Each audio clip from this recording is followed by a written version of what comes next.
IIT Madras has been ranked number one for the third time in NIRF rankings, and for the sixth time it's number one in the engineering category. I come to you from the IIT Madras, and with me the Director Professor Bhaskar Ramamurthi. Professor, thank you so much for your time.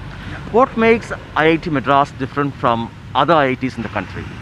Well, as I think IIT Madras is not that different. Our sister IITs are very similar. It's just that we are a little, our nose is a little ahead, on various metrics. And all of us, if you look at the metrics over the last few years, all the IITs are improving, and we are improving too. It's just that we have a plan, we execute to the plan, and our improvements continue to keep us ahead of the others. But we're all pretty, very similar, and I would say India should be proud of its IITs. And when it comes to global rankings, Professor, still IITs across the country rank low. Is research an area where you need to improve, and what's being done for that? Well, certainly research needs improvement, but that is not the reason why the ranks appear lower than they should be. One interesting data point, if you look at the subject rankings in one of the rankings, for example, where they rank you on different branches of engineering or science or social sciences or whatever, you will find that Indian institutions, not just IITs but even other universities in their respective areas of strength, are doing quite well. The rankings are much higher than the ranking of the university as a whole, the same institution. So for example, our rankings in engineering disciplines are much higher than our ranking as a university. Secondly, in the subject rankings, we have been improving steadily, whereas we find that the university ranking goes up and down. Okay. Even in the years in which when we improve subject ranking, the university ranking goes down. So we don't quite figure it out. We know that the university rankings are based much more on perception, much more on the level of internationalization and other things. Perception takes much longer to change. It's a lag compared to reality. So we think it will improve in future. Internationalization is pretty much dependent on how much we do in terms of having more foreign students, and when we can get larger numbers of foreign faculty, whether we want to do so given that we have so many Indians looking for faculty positions. So there are many issues there. Depending on how we play that will improve, that metric will improve. So I would say the subject rankings are important to watch, and in subject rankings we have been improving, but we can improve further. As we get into the top 50, and many Indian institutions are getting into the top 50 in their subject, in various subjects, it's going to get harder, because you're talking about the top 10 countries in the world. They all have 3-4 top universities which have been around for centuries. Right. And every rank improvement there is going to take work, but we should do it, and we should get higher and higher.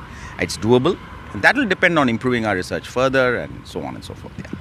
IIT Madras graduates do exceedingly well when it comes to jobs. They reach higher positions in Silicon Valley, but when it comes to launching their own disruptive technologies or companies, Professor, still they lag behind. Anything being done to change this?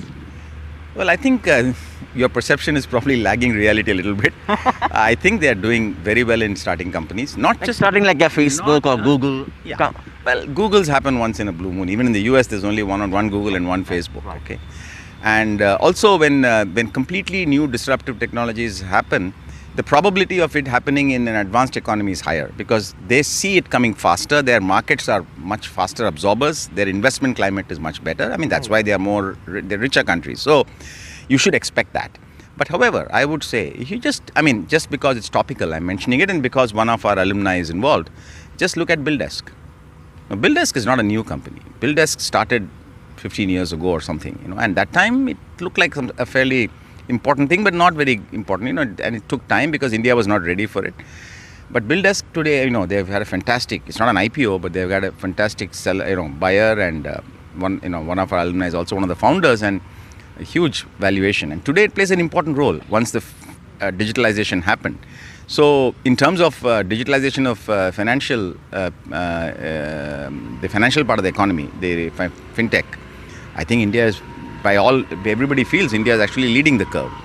And so companies like this have actually, I would say, set the pace if you look at it globally. Even in software as a service, we invented the whole concept. Zoho, which is Tamil Nadu, is doing very well. So I think let's hold our horses on that. I think we are doing much better than the perception. Also, allegations that IIT Madras in particular, doesn't fill up the faculty positions meant for SC/STs, and ultimately they get filled up by people who belong to the upper caste. Okay, so these are, there's no allegations here. We have definitely unfilled vacancies for the SC/ST category. But first correction is we don't fill them up with people from the other categories, because that's not permitted by law, and we don't do that. It's just that we have a lot of vacancies, even in the general category, because the student intake has been way ahead of our ability to recruit good faculty, because government has been aggressively expanding the institutions. Now, with regard to the filling up of the reserved category, particularly the scheduled caste and tribes, and we need high quality PhDs to apply, because the minimum requirement is a PhD. While high quality PhDs can come from any institution, and there's enough evidence that you can get a person even from a relatively unknown institution because of the capability of the person. Statistically speaking, you would expect the bulk of them to come from the top institutions in the country and abroad. I mean, this is statistically speaking.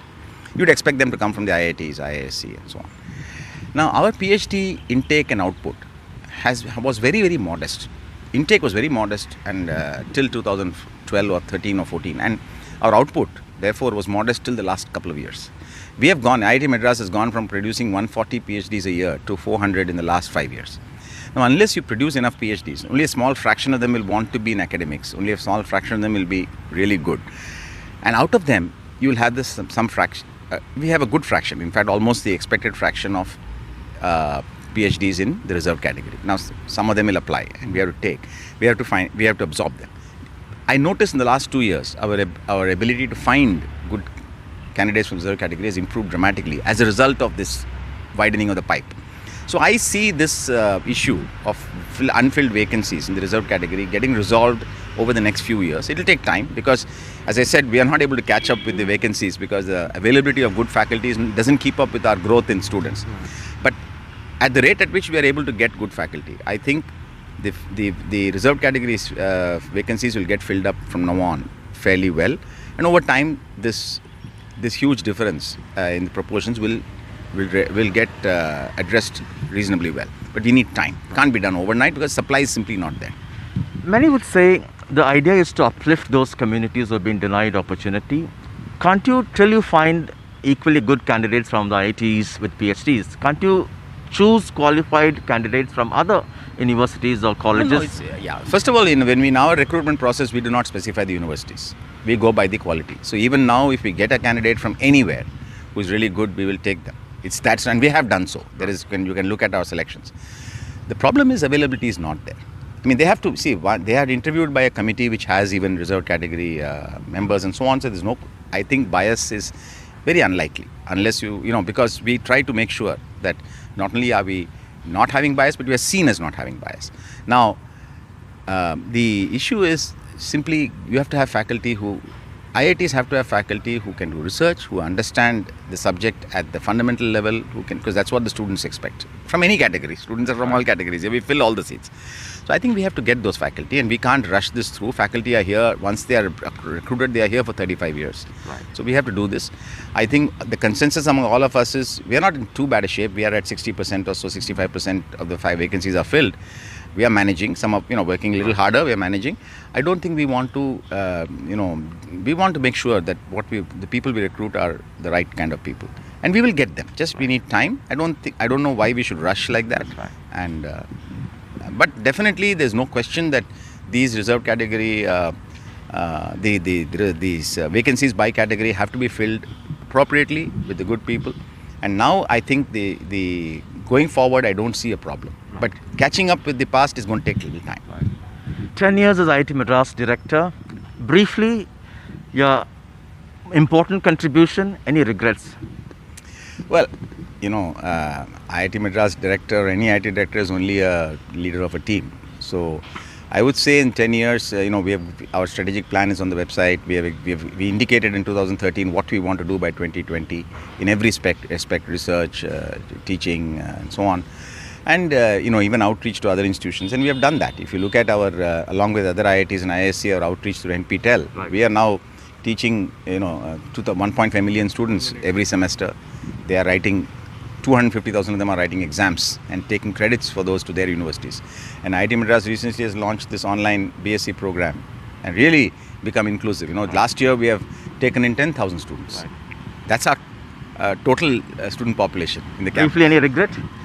No, I don't think so. I think the only, I think whatever we set out in the plan, we have achieved. Our faculty recruitment is a little behind. We wanted to have done about 10% more. Right. We could not, because again, availability is simply not there.